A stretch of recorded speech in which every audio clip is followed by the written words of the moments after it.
মাকে বিশ্বাস করলে যা হয়। এই মোনা, এই তোর বাবা চিল্লামিল্লি করছে, তুই তোর বাবার পকেট থেকে 500 টাকা নিয়েছিস নাকি? না না মা, আমি নিইনি। আরে তুই বল আমাকে, আমি তোর বাবাকে কিচ্ছু বলবো না। তুই যদি সত্যি টাকাটা নিয়ে থাকিস তাহলে আমরা 50-50 ভাগাভাগি করে নেবো। হ্যাঁ মা, আমি বাবার পকেট থেকে 500 টাকা নিয়েছি। ও মোনার বাবা, দেখো গো, তোমার টাকা অন্য কেউ চুরি করেনি, তোমার টাকা মোনাই চুরি করেছে। 26 বছর ধরে খাইয়ে দাইয়ে একটা চোর পুষে রেখেছো, চোর। এই ভগবান, মাকে আমি কেন বলতে গেলাম? বাবা মোনা, এত সেজেগুজে কোথায় যাচ্ছিস রে? মা, আমি তো পড়তে যাচ্ছিলাম। তো সাজের বাহার থেকে তোমার মনে হচ্ছে না তুই পড়তে যাচ্ছিস, তাহলে যাচ্ছিস কোথায় একটু বল না। আরে আমি তো তোর মা হই, তোর বন্ধুর মতো, আমি তোর বাবাকে কিচ্ছু বলবো না, বল তো। আসলে মা, আমরা ঠিক করেছি আজকে আমরা পড়তে না গিয়ে একটু গঙ্গার ঘাটে যাব।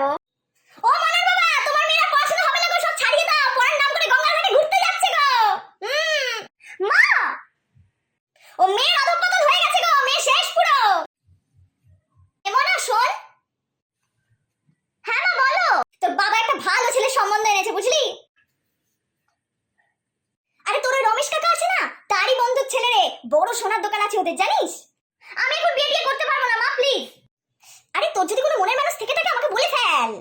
আসলে মা, আমার কলেজে একটা ছেলে আছে, আমার ওকে খুব ভালো লাগে। ও